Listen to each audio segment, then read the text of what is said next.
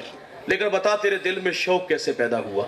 تو وہ بچہ کہتا ہے استاد جی میری والدہ روزانہ سونے سے پہلے مجھے ایک صحابی رسول کا واقعہ سنا کے سوتی ہے. میرے دل میں شوق پیدا ہوا ہے میں بڑا ہو کر صحابی بنوں. یہاں 2 لمحوں کے لیے میں اور آپ ٹھہر جائیں اور تھوڑا سا محاسبہ کر لیں.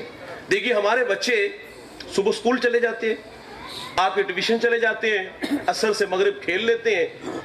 یہ سارا دن ہمارے ساتھ رابطے میں نہیں ہوتے, اور جب رات کی تاریکی چھاتی ہے تو وہ آدھا پونا گھنٹہ بچے ہمارے ساتھ ہوتے ہیں, ہمارے پہلو میں ہوتے ہیں. اور انتہائی اہم وقت جو پونا گھنٹہ ہمارے پاس ہوتا ہے ہم اس کو کس طرح ضائع کرتے ہیں. معذرت سے کہوں گا ہم موبائل کے دیانے لگے ہیں. اس موبائل نے آ کے تباہی مچا دی, ہماری نسلوں کو تباہ کر دیا. وہ بچے تقاضا کر رہے ہوتے کہ ابا جان ماں جی ہمیں کچھ سکھائیں. ہم پیچھے پلٹ کے دیکھتے تو ہماری ماؤں کی گود میں جو بچے ہوتے تھے وہ بہت کچھ سیکھتے تھے. لیکن آج ہمارے پاس وقت بھی ہے, پونا گھنٹہ سونے سے پہلے ہے, وہ یکسو ہے, وہ چاہتے بھی ہے کچھ سکھایا جائے. تو کیا ہم نے اپنے بچوں کو صحابہ کی سیرت سکھائی؟ کیا ہمارے بچوں کو پتہ ہے سیدنا صدیق اکبر رضی اللہ تعالیٰ عنہ کے اسلام کے لیے کیا خدمات ہے؟ ہمارے بچوں کو پتہ ہے حضرت عمر ایمان لائے تو کس طرح استقبال ہوا؟ ہمارے بچوں کو پتہ ہے کہ بلال حبشی نے دین اسلام کے لیے کتنے دکھ سہے؟ انتہائی معذرت سے نہیں سیکھا, نہیں سکھایا گیا. اور یہ فتنوں کا دور ہے, اور گلی گلی فتنے ہیں, اتنی لمبی لمبی زبانیں ہیں.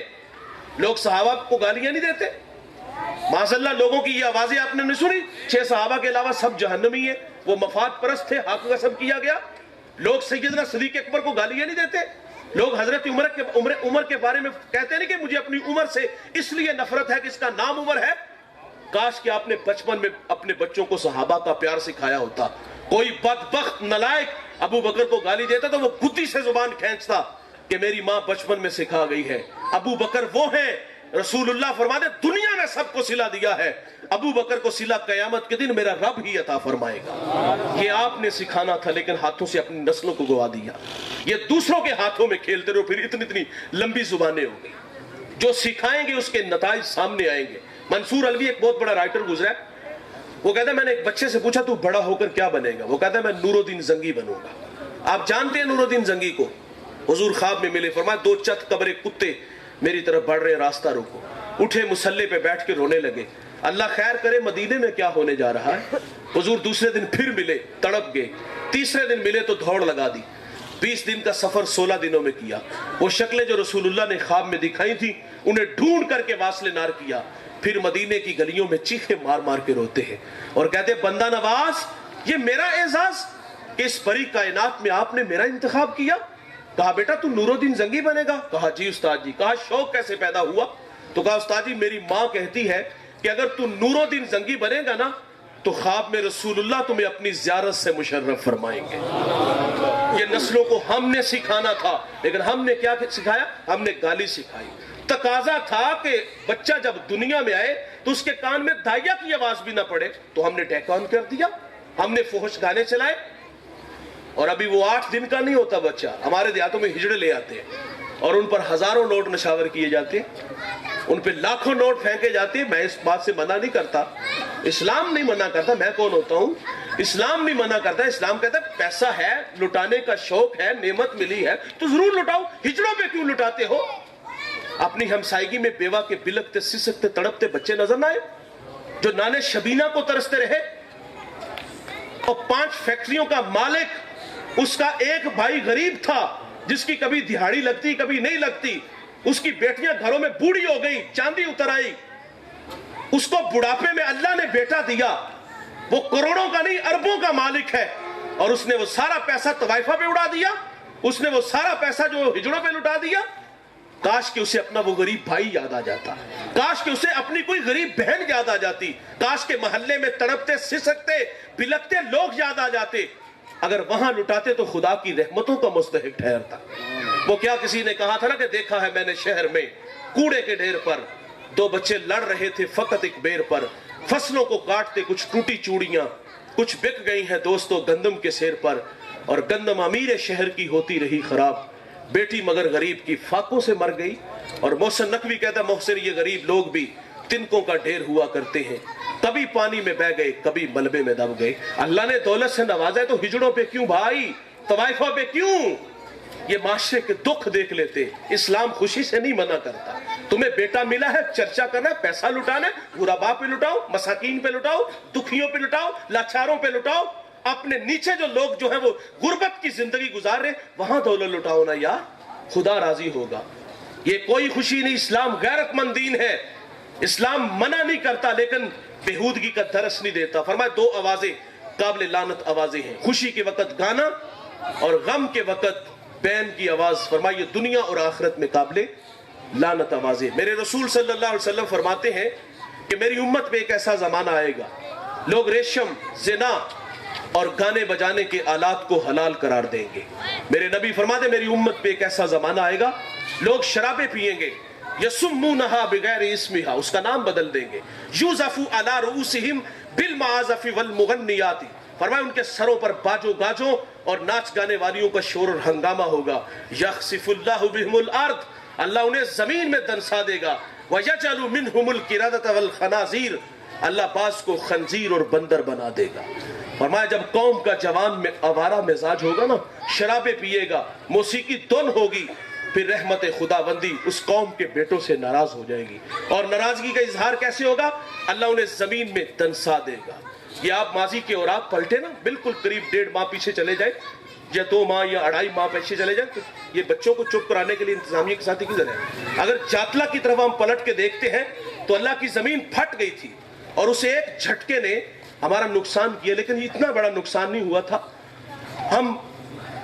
ہمارا نقصان تھوڑا ہوا، لیکن 2005 کو دیکھیں، آج سے 1.5 اشرہ پیچھے چلے جائیں تو ایک زوردار جھٹکا تھا، مانسیرا سے ضلع باغ تک، اس جھٹکے نے 1 لاکھ انسانوں کی ہڈیاں توڑ دی تھی، سہاگ اجڑے، بچے یتیم ہوئے، ارمان کچلے گئے، سخاوت کے دیوتا لوگوں نے صبح کے اجالے میں دیکھا ہاتھوں میں کشکول لیے بھیک مانگ رہے تھے۔ پرانی کہانی نہیں، فرمایا جب آوارگی ہوگی، شرابیں پیئیں گے، موسیقی دھن ہوگی تو پھر کیا عذاب آئے گا؟ اللہ زمین میں دنسا کے لے جائے گا، بعض کو خنزیر اور اللہ بندر بنا دے گا۔ انسان ظاہری طور پہ خنزیر اور بندر نہیں بنے گا، لیکن خنزیر اور بندر کی جو صفات ہے وہ انسان میں آ جائیں گی۔ علم حیاتیات میں لکھا ہے خنزیر کی سب سے بڑی صفت یہ ہے کہ وہ بے غیرت اور بے حیا ہوتا ہے، اور بندر کی صفت وہ نقالی کرتا ہے، ایکٹنگ کرتا ہے۔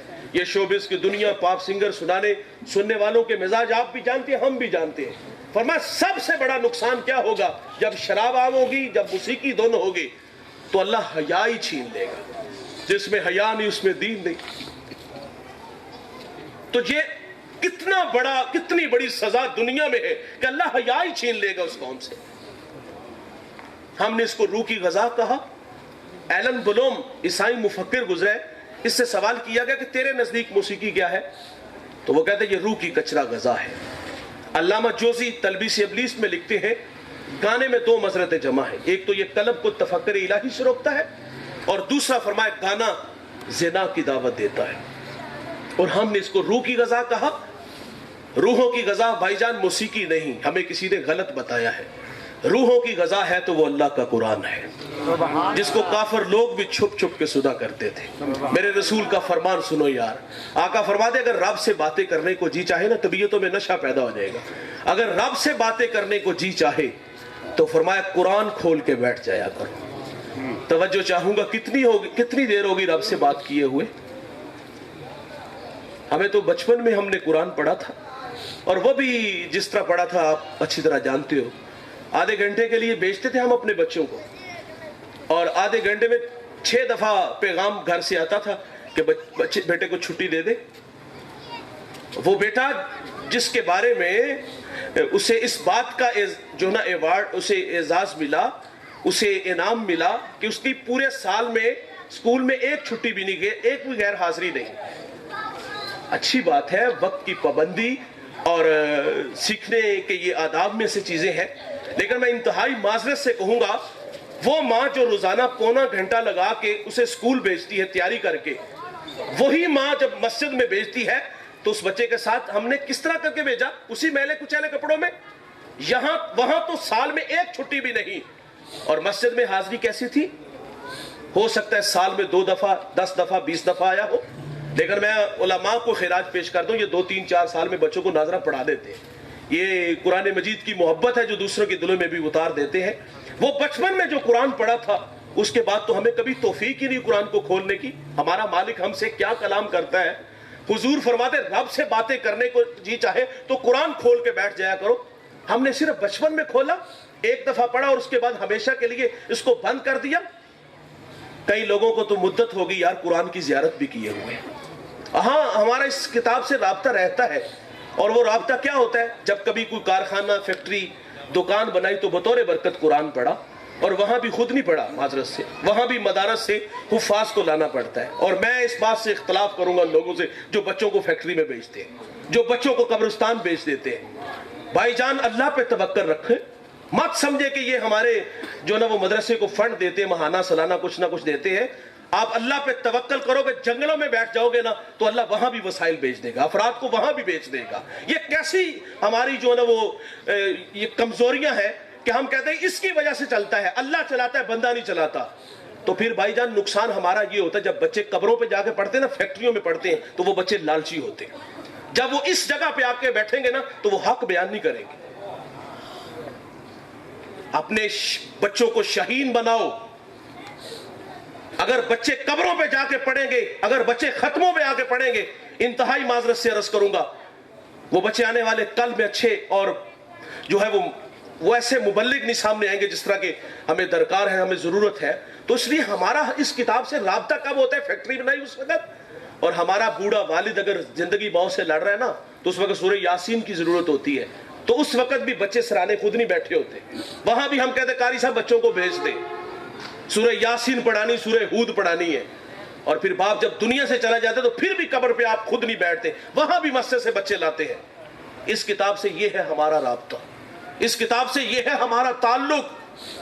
اور میرے رسول فرماتے رب سے باتیں کرنے کو جی چاہے قرآن کھول کے بیٹھ جایا کرو۔